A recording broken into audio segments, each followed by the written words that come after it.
Le titre de Il viendra des pluies douces, c'est le titre d'une nouvelle de Ray Bradbury, There Will Come Soft Rains en anglais. Et j'aimerais parler donc de cette nouvelle qui a été publiée en 1950 dans le magazine Corliss. Et puis j'aimerais surtout parler de son adaptation en bande dessinée dans le comic book qui s'appelle Weird Science, scénarisé par Al Feldstein et dessiné par Wallace Wood en 1952. Alors, les deux versions de There Will Come Soft Trains proposent finalement la même histoire, celle d'une maison automatisée qui continue à fonctionner après la mort de ses habitants, une maison qui continue à réaliser ses tâches quotidiennes et qui va finalement être détruite à la suite d'une série d'incidents. Alors c'est une nouvelle célèbre, c'est un récit graphique célébré en 7 pages, et Il viendra des pluies douces propose une vision d'une convergence forcée entre la machine et l'humain après l'apocalypse. Et ce qui est intéressant, c'est que le récit, par ses mécanismes narratifs même, n'offre pas d'autre choix au lecteur que de s'identifier à cette machine qui a remplacé l'humain, qui survit à l'humain, qui est l'héritage de l'humanité. Et au-delà du récit, ce qui est intéressant dans Il viendra des pluies douces, c'est que le récit s'inscrit dans un contexte très particulier qui est celui du début de la guerre froide. C'est-à-dire une période dans laquelle, et j'y reviendrai peut-être en conclusion, dans laquelle il est encore possible d'avoir une utopie machiniste, mais une utopie ambiguë, puisqu'on se trouve à un moment où la technologie incarne simultanément un idéal domestique d'automatisation et la peur de la destruction par l'arme atomique. Et on retrouve ces deux dimensions dans Il viendra des pluies douces. Alors, j'aimerais m'intéresser dans un premier temps aux deux textes, donc celui de Bradbury et celui de Feldstein, qu'on voit en bas, et de Wallace Wood, qu'on voit un petit peu en haut, de replacer un tout petit peu les deux histoires dans leur contexte de publication, et puis ensuite travailler plus sur les mécanismes narratifs pour montrer comment les deux nouvelles installent des espaces distincts pour l'homme et la machine, brouillent peu à peu cette frontière, et puis finalement arrivent à une conflagration, à une confusion inévitable entre l'humain et la machine par le biais d'une ambiguïté croissante. Une ambiguïté croissante qui s'inscrit dans un discours contradictoire sur l'automatisation et le rôle des espaces domestiques pendant la guerre froide.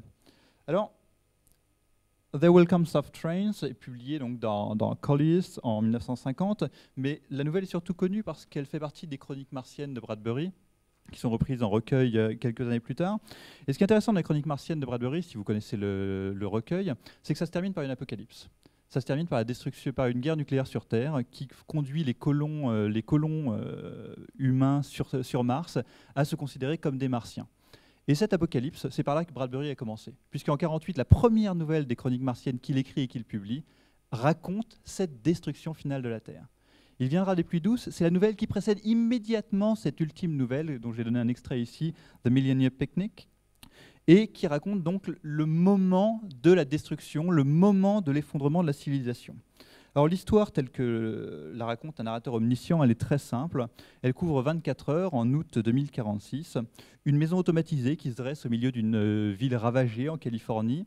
Et la nouvelle va égrener les heures, va égrener les tâches mécaniques qu'accomplit la maison en l'absence de ses occupants humains.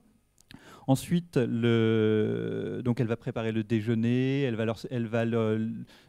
les inciter à se réveiller, à partir au travail, etc. Donc une banalité du quotidien dans un espace dont l'humain est absent. Et puis le chien de la maison va revenir, va mourir là, faute de nourriture, et finalement une fenêtre se brise, un feu se déclenche, la maison lutte et finit par être détruite.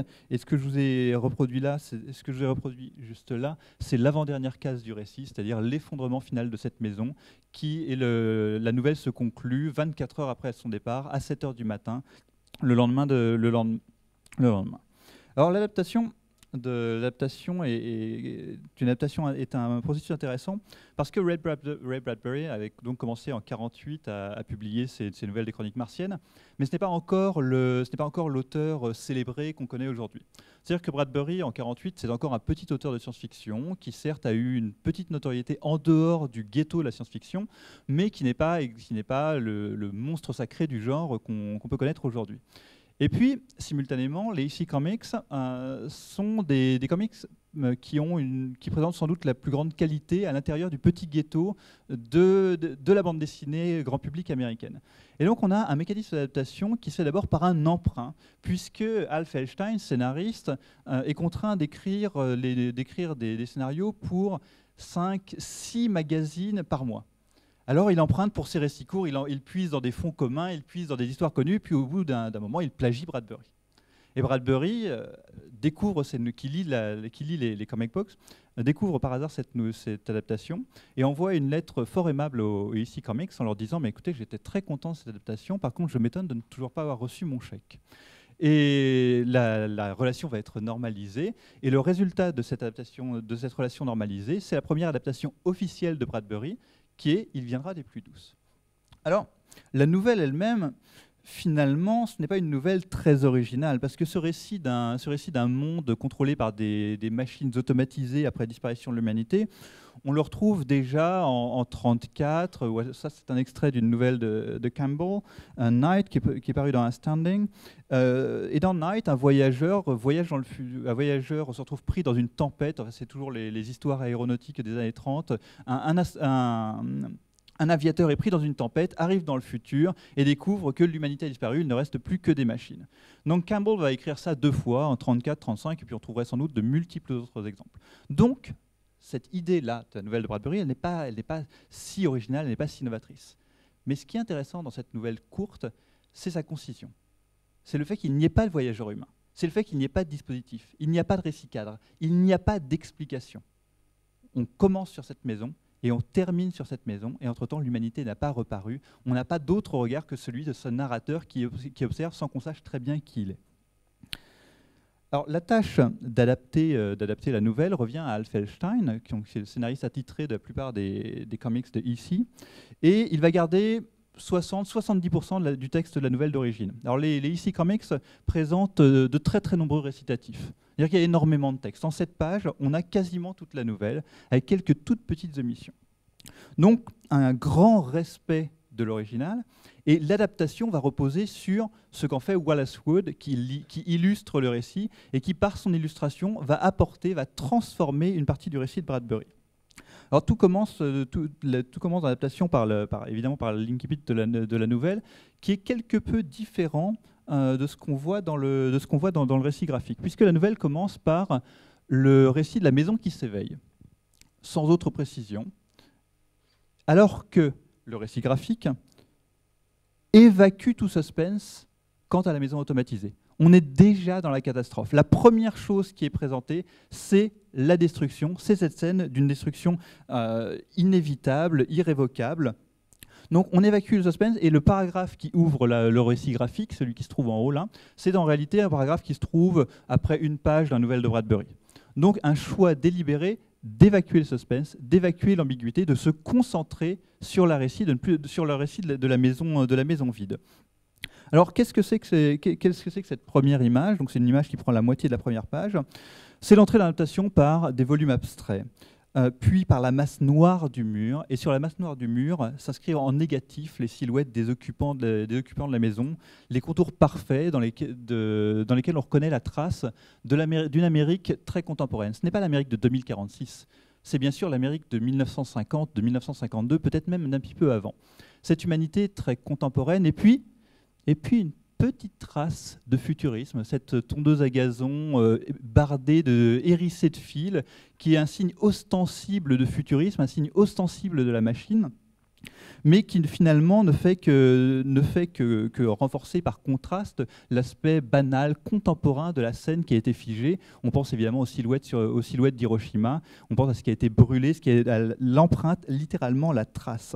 Et donc, on a cette machine qui introduit un élément dissonant au sein de cette humanité disparue, de ces volumes parfaits.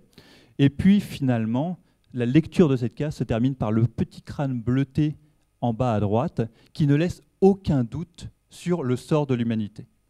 Donc ce petit crâne bleuté, également l'angle de représentation qui fait qu'on n'a pas de point de fuite visible, qu'on n'a pas d'échappatoire à cette image. Donc tout est en place pour dire que l'humanité a disparu, que la maison est encore en place, et par contre une ambiguïté quant au devenir de la machine. Parce qu'évidemment, il y a cette tondeuse à gazon qui est imprimée sur le mur, mais pour le reste, on ne voit pas de vestiges de machine. On voit la ville détruite, on ne sait pas ce qu'il est advenu de ces machines. Après cette image, nous rentrons dans la maison. Et ce qui est intéressant dans cette maison, c'est que d'emblée, en dehors de la juxtaposition, il est difficile de dire qu'il s'agit de la même maison. Les fenêtres sont aveugles. Dans cette première, on a une représentation très frontale, de la perspective fuyante de la première case. Ici, tout est composé d'horizontales, de verticales. On a cette petite échelle au centre de la case qui introduit une symétrie, qui introduit un équilibre à l'intérieur de l'image. Donc une normalité, un espace domestique parfait, au sein desquels on repère quelques petites traces d'humanité. On voit des bibelots, on voit des choses sur les murs, sur les étagères. Donc, l'espace extérieur ravagé. Et un premier espace qui serait celui de l'humanité, avec ses meubles confortables, aux grandes ombres noires, et juxtaposé immédiatement un espace qui est manifestement inhabitable.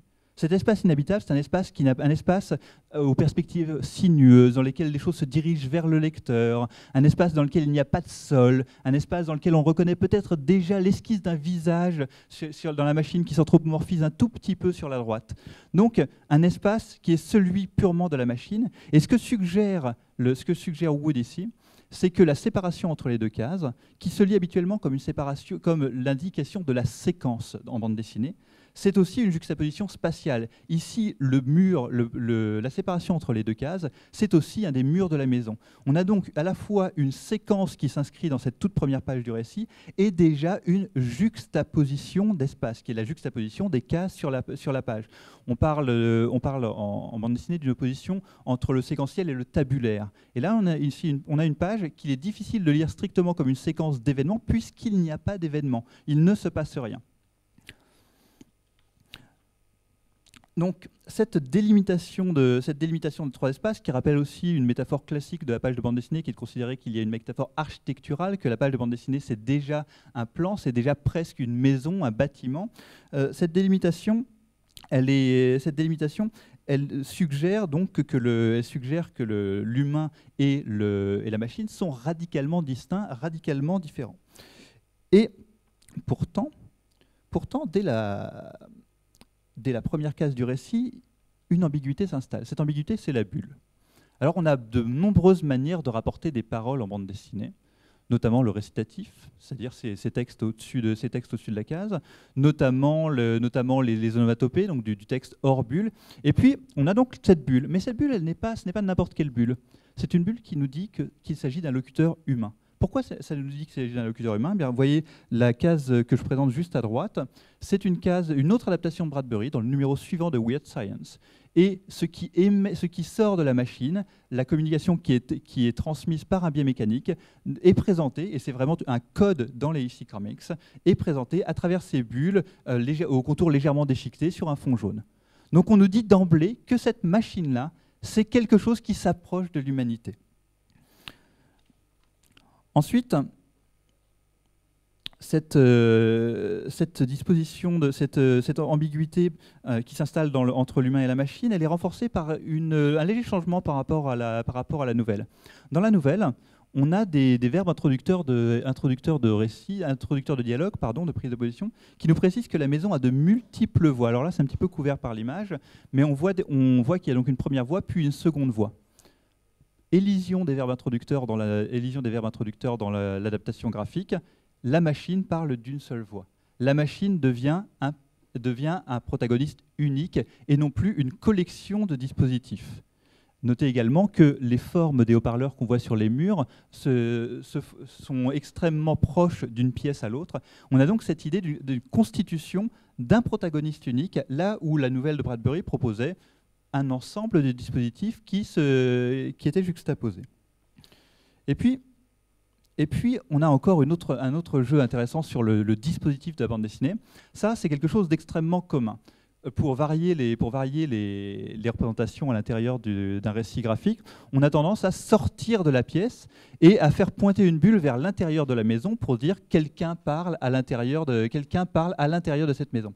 Et ici, le dispositif devient ambigu puisque cette case extrêmement banale dans n'importe quel récit peut se lire comme la maison parlante, comme la maison qui parle elle-même. Et on a donc un jeu sur les espaces, un jeu sur les modes de représentation du dialogue, un jeu également sur certaines des conventions de représentation graphique qui se rajoutent dans l'adaptation en bande dessinée par rapport à la nouvelle d'origine et qui va renforcer cette ambiguïté entre l'homme et la machine. Alors, cette ambiguïté entre homme et machine, on peut aussi renvoyer rapidement à la nouvelle de Forster de 1909, The Machine Stops.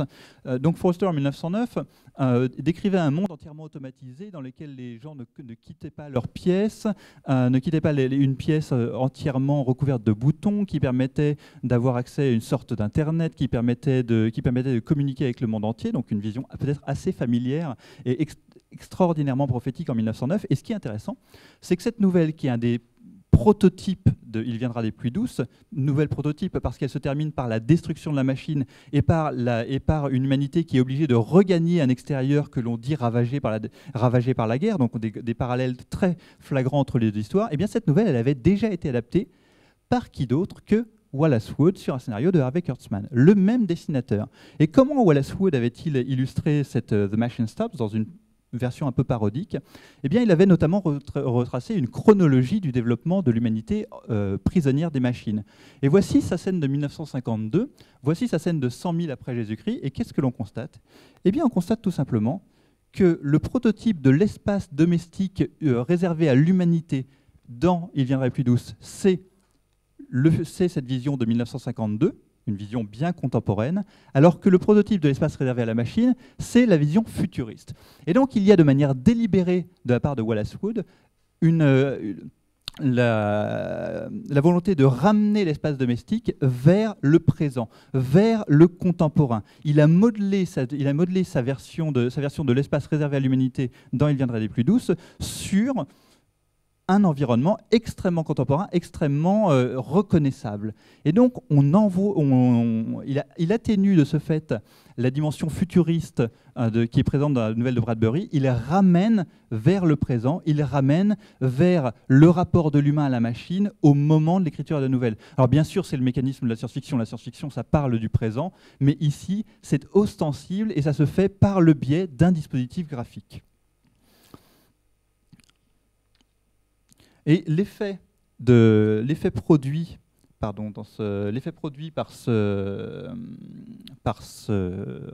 retour au présent, c'est une accentuation du manque. Alors, pour quiconque lit Weird Science, l'image de destruction qui ouvre le récit, c'est banal. Quelqu'un qui a lu le même numéro aura lu 3 histoires de fin du monde, aura vu la Terre détruite autant de fois. Quelqu'un qui lirait Weird Science depuis le début aurait donc vu 19 fois 3, aurait vu des dizaines de destructions du monde. Par contre, ce qu'il n'aura pas vu, c'est une case vide.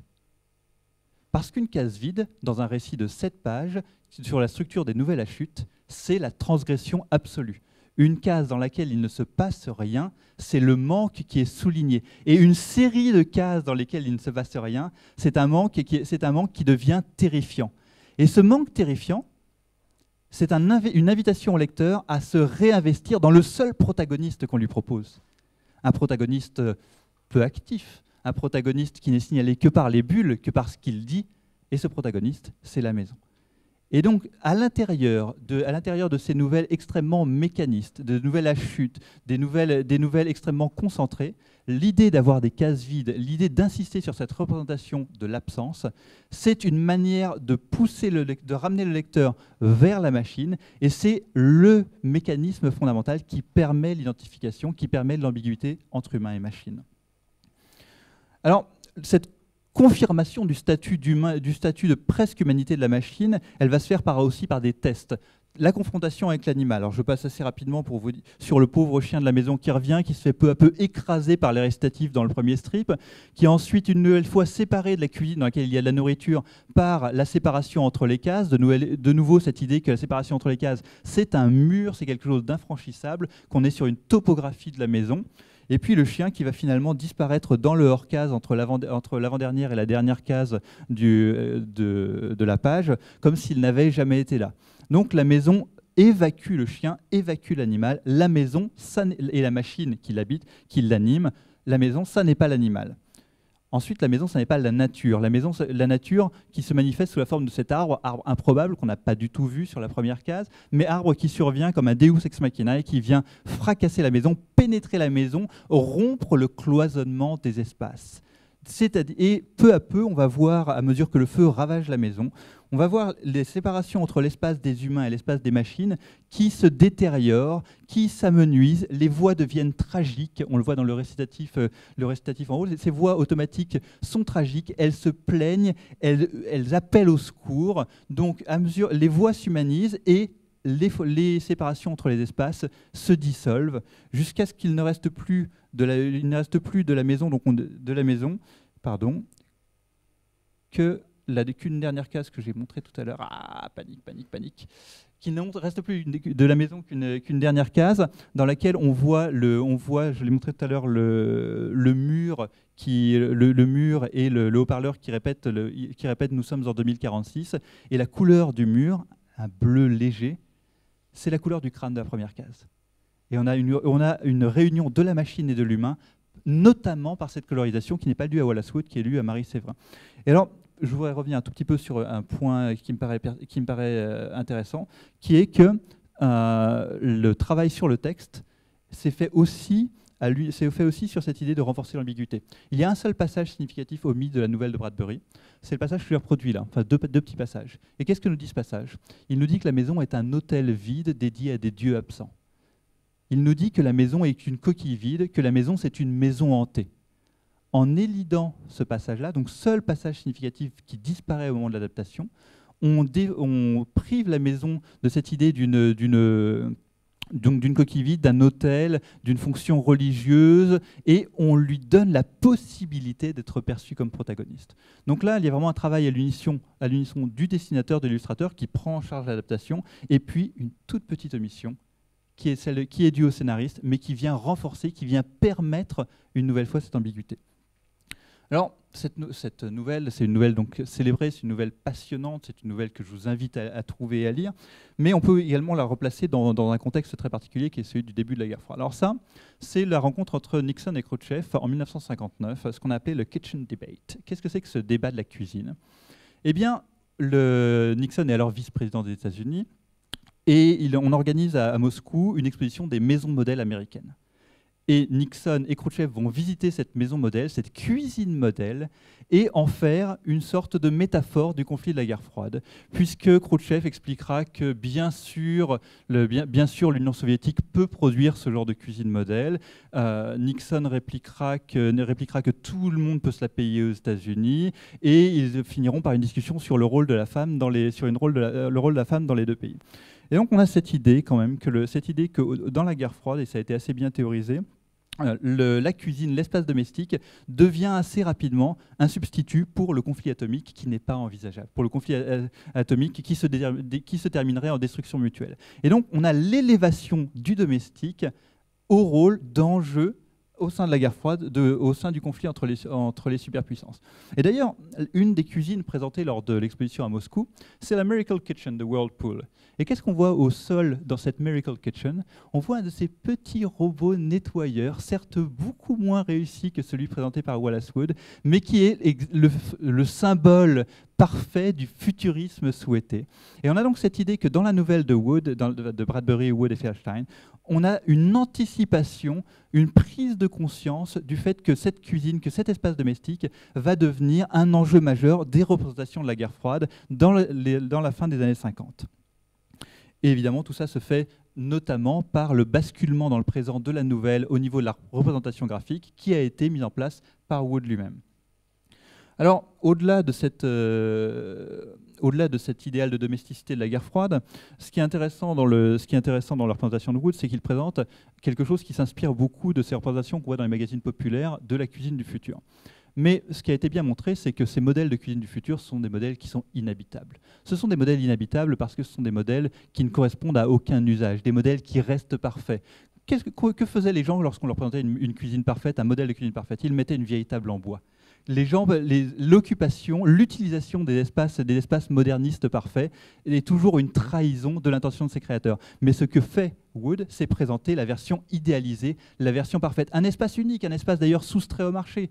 Tous les appareils, toutes les machines sont incluses dans les murs, elles ont été mises avec la maison. Ce n'est pas une maison dans laquelle on vit. C'est une maison qui est déjà un modèle de démonstration, qui est une maison modèle que l'on pourrait visiter. D'ailleurs, au mur de cette maison littéralement unique, il y a des Matisse, il y a des Picasso qui vont être ravagés par le feu. Et donc, ce que suggère Wood par cette représentation sur laquelle il avait passé un temps considérable en allant travailler sur le design, en allant reprendre donc une version parfaite de la maison, c'est que cet espace domestique automatisé, cet espace qui est presque un espace utopique, et je vais y revenir dans une seconde, eh bien cet espace, c'est déjà un espace inhabitable. Et donc on a un renvoi dos à dos des deux versions de l'idéal machiniste. On a la peur de la destruction, qui est évidemment la catastrophe qui ouvre le récit, mais également en creux, cette idée que ce n'est pas un espace pour l'humanité, ce n'est pas un espace habitable, c'est un espace qui n'aurait jamais pu être habitable. Donc on a cette ambiguïté fondamentale qui suggère que le pendant théoriquement positif de la bombe atomique porte en lui ses propres périls.